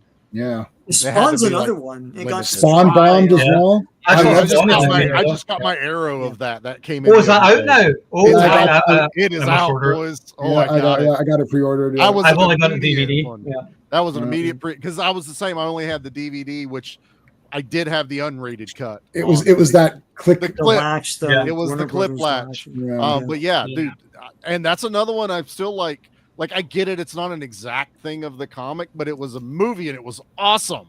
It was Ebert liked that one too. Ebert liked it, and McFarlane was there. He was part of it, so it's not like they took it away. The suit from designs him. are great. Yeah. Oh, it's exactly clown. Violator looks exactly good. the comic. Yes. Yeah, the problem was bullshit. that the effects just weren't up to it at that point, but that's because it was early days CGI. And it's annoyed me that they've taken so long to do another one. They keep talking about, they're going to do this new movie. It's going to be great. It's going to be great. And then it never comes out. I was like, it's never happening. It is being filmed, but they're like taking forever on, probably in post-production. But there has been... It's probably McFarlane issue. No. Listen. Todd McFarlane comes on with this lie every few months. He posts, and I follow him, and he's like, "Okay, guys, Spawn updates. Spawn update. I can't do the voice. I know, but he has Spawn update. And it's like, Todd, stop lying. It's like, just release the next figure. That was from day one after that movie in the letters page of Spawn. Right, it's still a lie. The whole run. He's still giving updates. From Sean, it's issue 360 now of Spawn. Oh, it's coming, guys! Stop it! You've been saying this. Like, okay. If he's making, I got tactical Spawn photos. That's see, that came out, but not the movie. I want to see tactical Spawn. I want to see a movie with tactical Spawn in it. Breakdown. I just got the 4K of that recently, actually. That's great. awesome I haven't watched that one in a while. Yeah, that was a good one. Oh, you know the one that they totally redid with Gerard Butler? Yeah, that one. Yeah. Yeah. Well, it's already like a movie that's been done multiple times because it's based on The Vanishing. Which I have The Vanishing as well. I like Breakdown because it's Kurt Russell, so I like that. Yeah, exactly. And JT Walsh. JT Walsh is always a great villain. Oh, I remember in the theater getting pretty worked up. Yeah, this is when movies could get me worked up. I'm sitting there, I was like, F this guy. When he went back, he's like, I don't know who you are. I don't know who your wife is. I was like, are you effing joking right now? I was like, this guy's dead. It's like, I'm gonna beat the fucking information. I'm gonna get the golden ticket and I'm gonna walk into that screen and beat the crap out of that guy. You saw that woman. You just saw her, you liar. Wait, Memoirs of an Invisible Man was a flop. I only watched that for the first time a few months ago. I blind bought the Blu-ray and watched it, and I watched it and I was like, it was all right. It was all right, exactly. I think it is weaker of a Carpenter movie, but even then it was okay because Chevy Chase wanted to do a more serious role, but everyone else was like, oh no, you got to be funny because you're Chevy Chase, and it's kind of all over the place. So we paid for funny, be funny now. That's a dance monkey dance situation. Yeah. Totally, speaking of Kurt Russell, like Soldier Flop too. That was awesome. And it takes place in the Blade Runner universe too. Yep. Yeah. Oh my God. There's spinners that fall out of the trash ship when it falls. Whenever they drop him onto the planet, and some of the battles are from stuff referenced in Blade Runner. Yep. But that's another movie I absolutely adore, and I'm waiting for that. That was the first ever DVD I bought. Best line ever. I'm gonna kill them all. Yeah. See, just break it down. It's like, okay, look, I'm just gonna kill all these guys. Yeah, exactly. Like, why are you getting into this? This is like, they're all dead. That's it. Kurt Russell pops out of the water with a fucking minigun. How is that not awesome? Oh it's like missing in action. There's like Chuck Norris and Kurt Russell. I'm like, sorry, Kurt Russell drops Chuck Norris. Sorry. Jason Scott Lee was amazing. He deserves to be a huge star. Like, I loved him in Dragon, the Bruce Lee story. So did I. Dude, I love that movie. Yeah, I know it's like fake documentary shit, but I don't care. I love that movie. But it's not fake anyways. It's proven that it's all real. So it doesn't matter. He fought a demon in real, the night demon, that was real. Yeah. I agree with that. He did, because it doesn't, that is what happened. So I love that movie. Well, Gary Busey in Soldier, I loved it. My daddy worked in maintenance. Just all these weird Busey-isms in that movie, worked. And then you had an actor acting. He didn't have words to build up what he was doing. He did it all with emotions, like 50 sentences tops in that thing he had, and it worked. I believed it. Him and that kid, when he teaches that kid to kill the snake. Jason Isaacs as well. Connie Nielsen from Gladiator as well, I think. Yeah. Was it Michael Chiklis? Is that the guy's name? He was Michael Chiklis. Yeah. He was caught up in the wind. Yep. See, I'm waiting to get the movie on like 4K, but there's the DVD of it, and then it is on Blu-ray, but I want to get the 4K of it, so I'm just holding off until I can get that. For a good 4K. And the DVD's the latch again. I got rid of that years because it was a UK one anyway, so I can't even watch it here. So fuck it, I'm sure it'll come out at some point, but even now I'm like, I don't know. That was another that's Paul Anderson, right? Back and forth. Yeah. So that's like, I like he did Event Horizon as well. Event Horizon was fucking awesson. That was super awesome. And that was a flop too. Yeah, that was a flop. I'm like, what's wrong with people? It's like the movies do it when they're usually utter shit. So, Strange Days is another one. That's even hard to find now. I actually have it on VHS still because like you can't really find it anywhere. That like. It occasionally shows up on streaming and then disappears. It was Catherine Bigelow who did Point Break. Like this movie should have been massive. It was really cool, quite a dark story as well. Yeah. Very dark. And then it kind of just disappeared, and it was all millennial stuff coming up to the millennium and everything. And then Ralph Fiennes was cool in it. It was too weird, maybe. It wasn't a mainstream movie. Yeah, isn't there like a wide rape scene in it or something too? Well, yeah, and then she's seeing it from the perspective herself right, because of the way that they did the mind stuff or the technology. Isn't it like a licensing thing that's holding that one up or something? Probably, like who owns the rights to a certain part of it or whatever? Because that was huge in the 90s. Like multiple studios would get involved, and then now that we want boutique releases, they're like, we got to get approval from 5 studios to even get a movie out, which sucks. Yeah. Johnny Mnemonic was another one. I almost wore that shirt tonight because I got that one. And I will be honest. Yeah, this one sucks. I was not that impressed. Yeah, but it's got a talking dolphin in it. Come on, man. And Dolph Lundgren's in it. But I have the Japanese cut. I just haven't had time to watch it yet, and I hear that's a much better version. So I need to give it a watch. But this one deserved to feel it was too fucking out there for mainstream audience. Definitely. Does anybody actually like it? I like it. It is, to me, that is like the epitome of the 90s when I watched that movie. It's like this is what everyone thought we were gonna get later on, and it even has all poor and sad. Like it is the start of cryptocurrency with this. The way he has to transfer data into his head, snap a picture of an image, not words, and that's how you unlock the information he's carrying in his brain. That's fucking the crypto lock, whatever you want to call it, the blockchain. That's what they're doing now. Dolph Lundgren's a badass in that as the preacher. He always is. Dude, that's awesome. That's another one with it's Ice-T. Yeah. Ice-T is at the end of it. I love that they drop cars directly on top of the cops because they're fucking with them from the giant crane. And it's got a psychic dolphin. I think that's where it loses most people is the psychic dolphin. I think Charlie may have convinced me it's good. Now we need to watch it again. Because I was sitting here listening, I was like, that all sounds really good. I'm like, and then all stuff I like seeing. And this is before Matrix. This feels like something that would have led into Neo because Keanu Reeves is selling it all. You get an android. You get the girl from Starship Troopers, Dizzy. Dina Meyer. Dina Meyer is in this movie.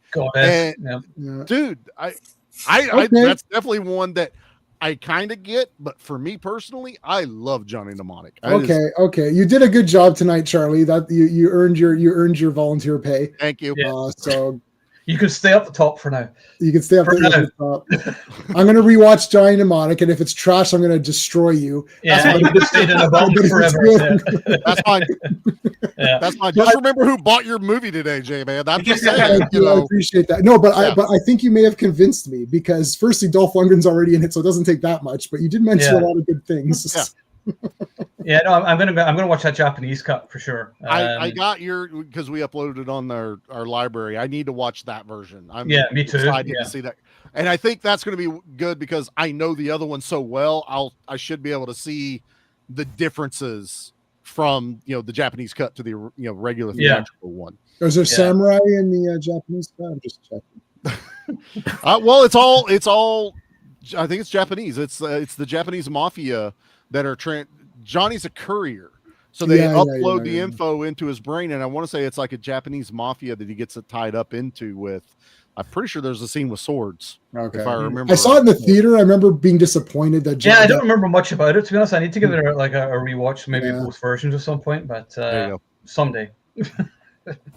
What else? Joe, one I was looking up, which didn't make its money back, which was a surprise, was True Romance. That only made 12 million. Yeah.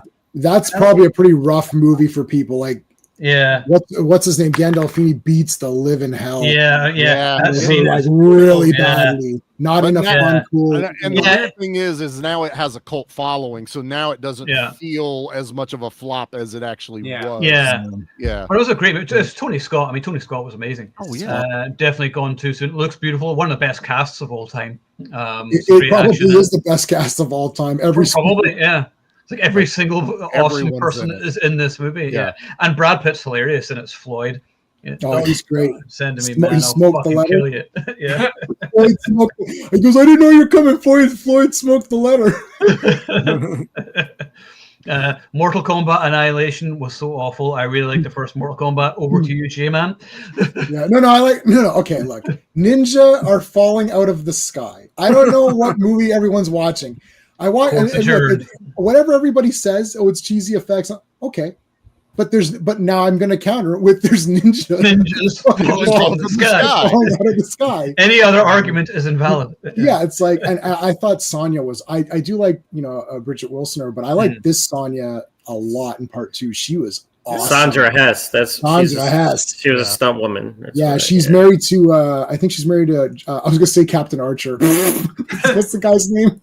Scott Bakula. Scott Bakula, yeah. I think she's married to Scott Bakula. Because I looked her up once and I was like, why is Captain Archer? He's not in Mortal Kombat. We also got like Cyrax and all them guys in that one. Yeah, that's cool. Those guys were awesome. And they turn into monsters, which is really outrageously stupid, but I don't know what you want. Like, I know Dustin had to bounce off here, but he champions that movie constantly whenever it comes up. He's like, I love Annihilation. Also, Brian Thompson. Yeah, Brian Thompson. Come on, he makes the awesome bad guy. Awesome. Yeah, I mean, and our buddy Ajax, James Remar or whatever. James Remar is Raiden. Yeah, if he's in a movie, it's automatically awesome because he makes everything better. Yeah, because I just pretend it's Ajax. I'm like, oh, Ajax grew up and then he became Raiden. That's like so awesome. Oh, I was sort of like, I watched something with him the other day. Robo Warriors, please tell me you've seen that movie. Yeah, fucking awesome. It's in my Vinegar Syndrome cart right now as we speak. I'm just waiting to get enough to get out of my head because me and Dustin were looking at. He sent me the trailer and I went, "How have I never seen this?" Yeah, so we were getting it on Vinegar, and then you posted about it, Owen, and I'm like, what is going on right now?" James Liu is one of the main villains, and James Tolkien. Yeah. And I'm like, I grew up living and breathing like Robot Jocks. Robot Jocks. It's in that kind of era of those movies. I'm like, how did this get by me? Like, I need that movie. I'm gonna get it. But, going back to Mortal Kombat, I was in Walmart the other day and I had the DVD set and it was like Mortal Kombat, the 1995 one, Mortal Kombat Annihilation, and then Mortal Kombat, the new one. And I was waiting to get the Blu-ray or 4K of Mortal Kombat, but this packaging glowed in the dark, and I was like, well, I can't not buy it. It goes in the dark. So I bought it. Well, obviously. I always take out my DVDs in pitch black so I can drop them and fall. Yeah, I mean, like, now that it glows in the dark, I can see what I'm doing. Yeah, exactly. I bought the Matrix movies. The Matrix movies last year was glow in the dark, and I was like, well, no, I was going to get the 4K, but the 4K doesn't glow in the dark. Sorry. I think I got the Matrix 4Ks already, but it doesn't come with. Is there 4? How many Matrix are there? 4, 5, including the Animatrix. So I think my thing doesn't have the newest movie, which was absolute piss. I got the Blu-ray that has the 3, so I just stuck with it. The 3 are okay, even though part 1's awesome. The other 2 are part 1's awesome. Okay. Part 3, just watch the mech fight. Yeah, that fight is cool. That is the best thing in the entire movie. Yeah. Other movies, which were non-action movies that flop, like A Simple Plan, which we watched a while ago. That was awesome. That was a brilliant movie. Yeah, The Shawshank Redemption and The Big Lebowski were flops as well. Yeah. And I was like, what the hell was wrong with people in the 90s? I know. We saw Big Lebowski in the theater. I think Sean may have come with. I don't know if you came, but I went with I think I went with Skullman to that possibly. When did Big Lebowski? Lebowski? When did Lebowski come out? I think 90. It's Not 90s. 90. So maybe you know what? Maybe it was maybe it wasn't Skullman wasn't there either. He wasn't there. So it was somebody weird who I went with, who I don't go with normally, and I was like, but we both liked it. I thought it was Skullman for some reason, but yeah, Shawshank got beat by Forrest Gump at the Oscars. Yes. I mean, Shawshank is known now as like amazing, probably way better than Top Forrest IMDb movie is Shawshank Redemption. Yeah. Top rated movie is Yeah. Shawshank. Yeah. Well, it's not better than Mortal Kombat Annihilation, action, but like Office Space is a legendary movie. You know. Right. Yeah. But Forrest Gump did well. People liked Forrest Gump though. Like, but it's part of that whole like everyone's trying to be mentally challenged, and it's like, look, I'm acting. I'm acting right now. What's Eating Gilbert Grape came out around the same time. They all went full retard. You don't go full retard, whatever.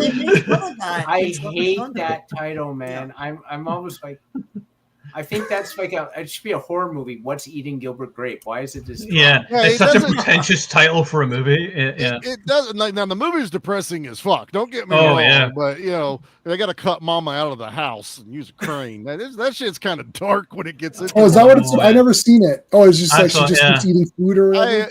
I watched it. You know, but yeah, Leo went full. He's fantastic though. He is good in it though. So he's good, but it's not Leo. You know what I mean? Like he's gone in that movie. Depp is okay, but he's almost too like he's missing black hair to be full emo goth. Yeah, it's kind of what that's leading up to in that movie. But yeah. God, was Darkman a dud at the box office? Darkman. I love all three Darkman movies. Probably was absolutely a dud. Yeah, I think it was. Yeah. But I also don't think it had the fanfare behind it anyway. No. Like there wasn't a big push. Am I right that it wasn't actually from an existing comic book? It was just made for. No, it's his own thing. Sam Raimi wanted what was it? He wanted to make The Shadow, I think. The Shadow. The Shadow. That's what it was. Yeah, we did this. And they wouldn't let him. So he created his own Shadow with a mix of, you know, like Universal Monster flavor to it. Yeah. And then did Darkman. And then all the other ones went straight to VHS. Siskel and Ebert loved Darkman. They were dying over it. They're like, this was super neat and very interesting, well shot. It was great. Yeah, great score by Danny Elfman. I mean, it's Liam Neeson. Take the fucking elephant. I mean, come on. I want the pink elephant. But that's another one like J-Man's talking about that. Even if it was popular, it would have never made a ripple as far as you know critics and stuff like that. No, it has become a cult classic though. Oh yeah, absolutely. One I'm sitting here thinking about, we were talking is Broken Arrow. That was like saw that in the theater. We're like, was that a flop? It flopped. I thought that was a hit. Crazy, man. Yeah. Really, because it's fucking classic. No, it's all. But you know what? I think it did flop, bro. Ask most people, and they'll be like, "Oh yeah, I kind of remember that." Like most people don't even go back and rewatch it again. That movie is etched in my soul. Like the music is one of the best scores of all time. I've got the CD of that, of course. So it made 150 million on a budget of 50 million. So, but I think it's perceived as. Charlie, I think you're right. I think it is perceived as it didn't do that well. I think they thought because of the people behind it. See, this is the Kevin Costner thing. Yeah, it made money, but it should have made more. Like nobody thought that Darkman should have made more, or Tank Girl, or what Shadow and Rocketeer. Like nobody thought, oh, Rocketeer, that's gonna be a fucking $300 million movie right there. But I think they thought, what? Christian Slater, super badass. John Travolta, super badass. Who was hot all of a sudden again. Yeah. He was, right at that moment. Yeah, so there was no. It wasn't a blockbuster. I guess that would be another way to look at it. Yeah, Samantha Mathis. Yes. Oh God, dude, she had that girl next door look in that movie. She was in that. What was that singing movie where she was the guitar playing? She was the cowgirl. So she's like, oh, what the hell is it called? That thing is that thing. No. I don't know. She's in a movie where she looked good on the cover. I always remember. Well, there's that thing you do, but she was in Pump Up the Volume with Christian Slater. Yeah, that's a good movie. Yeah. No, but she's not the singer. But anyways, whatever. Yeah. But yeah, I always Hard Rain tanked big time. Hard Rain did. Hard Rain, that was a flop. Yeah, $70 million budget and $19 million in the box office. So. Yeah, and it was awesome. Was that our first ever live stream? Was that? Yeah. Yeah, they did that, and then you had what was it? Chain Reaction, another Chain Reaction. Yeah. Oh my God. That one tanked. That one wasn't bad. It was blown away. I get a bomb. See what you did there, John. The thing called Love. Thing Called Love is the Samantha Mathis movie. Oh, okay. What, Blown Away? Blown Away was destroyed by Speed. I mean, Speed destroyed. Yeah, and also Tommy Lee Jones is the worst Irish accent I've ever heard. It's like it's just a fucking Lucky Charms commercial. Yeah. It's terrible. It was so bad. Like, have you seen me, Patty Gold? And It's also the longest car chase disarm a bomb at the end of it. I like the movie.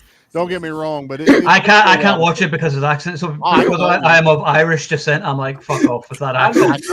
Irish accent in The Devil's Own is pretty bad as well. Yeah, that's just a terrible movie anyway. But which I won't go into here because there's political things. Oh my God. But yeah, no, that movie sucked. Blown Away was 52 million on a budget of 28. So I was really disappointed. Looking forward to that one. I actually bought the novelization and read it before I of what? Blown Away. Blown Away. Oh wow! There was a movie.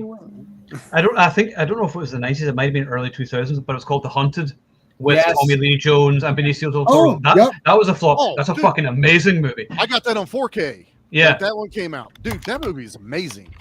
That's an awesome movie. Yeah. Oh, we should talk about that at some point. Then that was a good one. Oh, absolutely. Because that's one of those that I love to watch. Like if you watch The Fugitive and then you watch U.S. Marshals, then watch The Hunted. That's like a perfect it's like a trilogy of movies that are just amazing.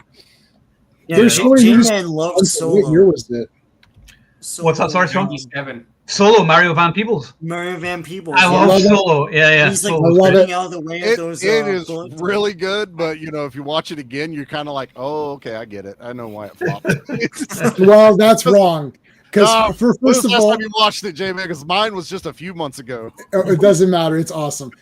Look, okay. First of all, Bill Sadler's in there, so and then he becomes an evil robot at the end. That's cool. Bill Sadler at the end.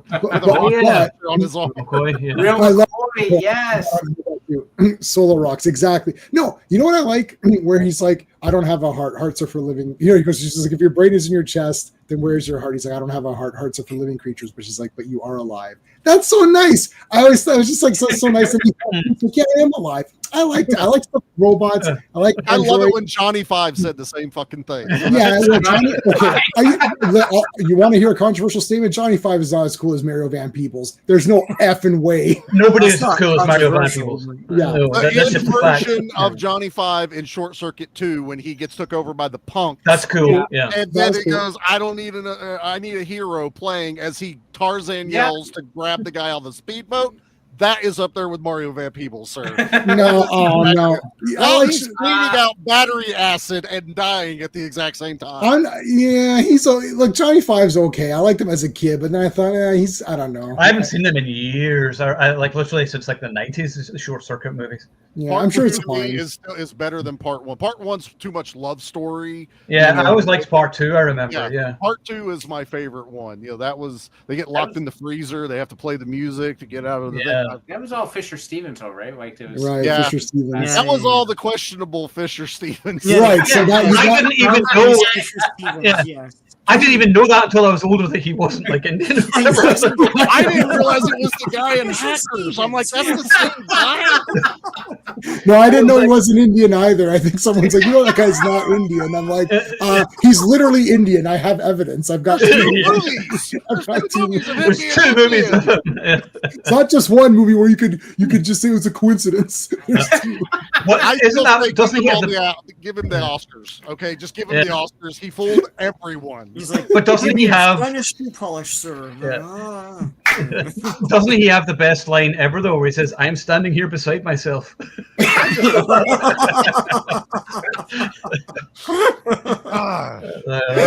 80s and 90s were a different time, boys. Oh yeah, you wouldn't get away with that now. Yeah. You wouldn't get away with making a fun movie anymore. No, exactly, because some cunt's going to be offended. Damn, Owen, 2 for 2 tonight, bud. The ultimate one. The ultimate. Turbulence. I remember the first one being all right. Yeah, I haven't seen the sequels, but I remember it being pretty good. I always like Ray Liotta. He was always good. Part 3 is a blast because it's heavy metal in the air. Yeah. And it's kind of a horror movie. Wasn't No Escape a flop? Yes. Remember we talked about that. We talked about that, right? No Escape was great too. Yeah, Mark Campbell. Love that one.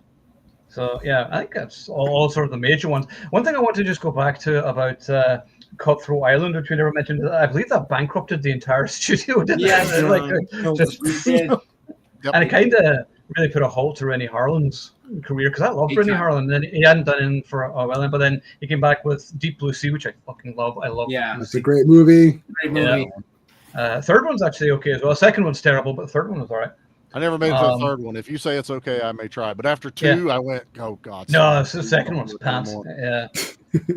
Yeah, for sure. I like the third one. You're never going to top Sam Jackson getting eaten out of nowhere. No, mid-speech. Yeah. Nobody saw that coming at him in his ear. Like, oh, fuck!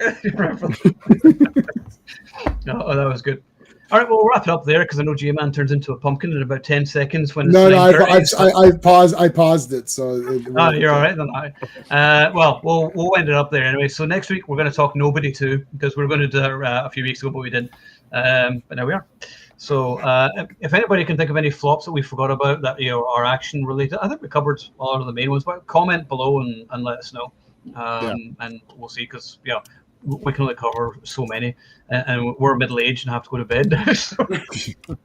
Well, and actually, our memories are terrible. It's like Memento. Eventually, we'll be like, you know what's a really bad flop was Waterworld. Yeah, Waterworld. Yeah, what we should talk about that.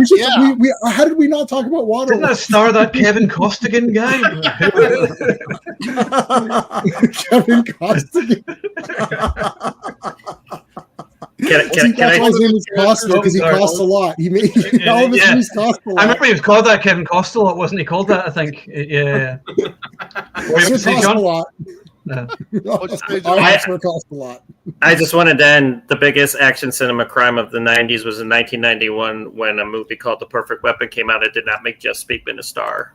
Listen, that's right. Yeah. Okay. I did a Perfect Weapon is the greatest film ever made video. And like I had to take it down because I just said, let me just play this entire intro. Listen, I love martial arts movies from the get-go, but that was when I went to see his movie on opening night, I was like, I want to do what he does. And I walked into the karate studio the next day. No, dude, Perfect Weapon is absolutely perfect. Like it doesn't need the perfect weapon. Fire. Yeah, like everyone played that song. I don't care. You went home, you're like, I'm playing that song. And then you're falling on your ass and you're doing shitty like lame punches and all that. We did demos all the time to that. I was like, do we have to do demos so I got the power? I got to stop doing it because it's like, yeah. Before we go, I think there was one more. I don't know if it was a flop, but it's fucking terrible. Speed 2, following on from our previous live stream. Well, there's a reason. Yeah, that's one of the movies that's actually one of the worst films I've ever seen. I hated that fucking movie. I remember laughing hysterically in the cinema. I remember my mum was sitting next to me, and when that boat was crashing at the end, I think we were talking about this at the speed stream a few weeks ago. Yeah, and we were just like laughing. We're like, why won't this end? It just kept going on and on and on. And it was like, oh god. I can say it's better to go back to now and laugh at it as you're watching, because you're not expecting it to be Speed. Now you're just watching it going, this is so fucking stupid. I love it. That's kind of what happens now on a rewatch.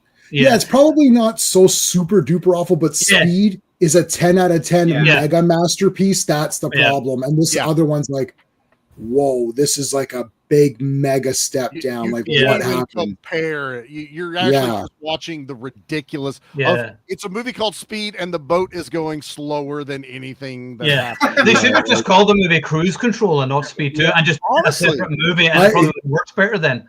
Because Willem Dafoe is actually really good in that movie. Like, he was good. Really like, it had its moments, but it just comparing it to Speed, you're like, what would this shouldn't have happened? It was like. No. There's certain movies that didn't need sequels, and Speed was one of them. It worked as one movie because it also, as I said last week in the Speed stream or whenever we did it, that it ruined the end of the movie of Speed, because then Sandra Bullock and Keanu didn't get together permanently, and she gets together with the guy with no personality. And you're like, great. Jason Patrick's horrible in part 2. Like, I mean, he's done some good stuff since, like, he did The Lost Boys, of course, which is classic stuff like that. He's a bad actor in this. Like in this movie, he's not even so there.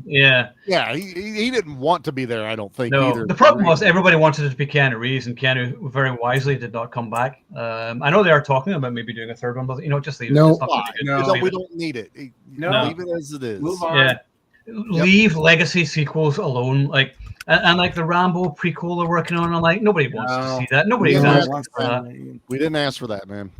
Well, I watch it probably, but but you know, we can dump all over it if needs be, or be like, wait a minute, I'm proven wrong. So this is the 1st of October 2025. So we think it's going to be a waste of time. Let's see whenever a movie comes out if we're right. So we'll see. I like that. All right, let's wrap it up there. Does anybody have anything cool coming up? We got the month of horror getting ready to start because we're rolling right into October. So we kick it off with Basket Case, which is awesome 80s goodness. I've never seen those movies, Basket Case movies. Dude. Oh, they're still on the they're on the shared thing. They're on the drive, but they are also, I found out they're on Tubi for some reason. Nice. They're all on that. But part 1, if you want to just stop there, it's a perfect ending movie. Part 2, you gotta be okay with them going a little bit nuts, and part 3, they just shouldn't have made. So I can tell you that much right now, but it's a lot of fun. And then we did we're kicking B action off with Werewolves from 2024 with Frank Grillo. That was good fun. Yeah. Yep, a lot of fun. Machine guns and werewolves. It's like peanut butter and jelly. All right, that's it. They just go together. The only thing I didn't like about the movie was too much lens flare. Like there's lens flare all the time, and I was like, why is there? Yeah. I like Operation Blood Hunt. What was it? I haven't seen that Operation Blood Hunt. I liked it. That was a pretty cool movie, and practical werewolf effects in that one too. That was pretty cool. Wait, maybe was Thomas Jane in that one? No, it was Jonathan Rhys Meyers and some Asian chick that kicked a lot of ass. Louis Mandler directed it. I mean, it's a very cool movie. We did watch Project Wolf Hunt and realized there's no werewolves in that movie. Yeah, there's no werewolves in that movie. That was a movie we're all watching going, I think there's too much blood. Am I wrong? And everyone else was like, no, I think you're right. There's way too much. Like, I didn't think it was possible, but that movie kind of pushed the line a little bit. That was like the Conan remake they did, where like people would just like explode in blood as soon as they like fell over or something. Right. Like oh, you're like what? I barely touched it.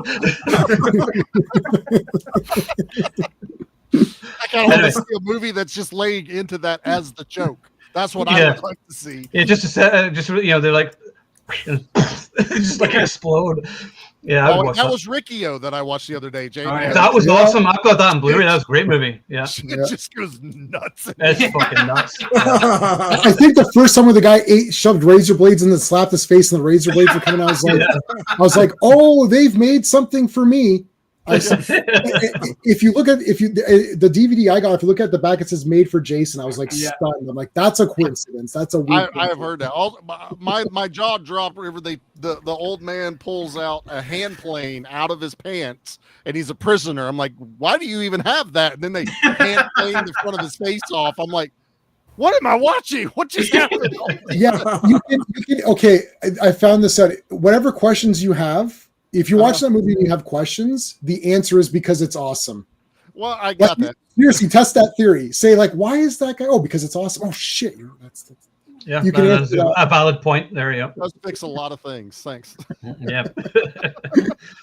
All right, we will wrap it up there then, guys. So join us next week, and we'll be discussing Nobody 2, which also was a flop, I may add, for some reason, because it came and went, and it was on digital, like a week later or something. Yeah, 2 weeks. Yeah, 2 weeks. Man, we're talking about it because we were both like, we should go try to see it. You know, he was going to go see it, and I was going to go see it. And all of a sudden, oh, never mind, it's streaming now. I'm like, and they wonder why movies don't make money anymore. I was like, well, you should have at least 3 months between theatrical and like digital release. They can't make money at that. Like, no, it's stupid now. Yep. Anyway. Join us next week, same time, 8 p.m. EST, and we're going to be talking Nobody 2. And thank you all for watching. Remember, if you are watching, you are the Action Elite.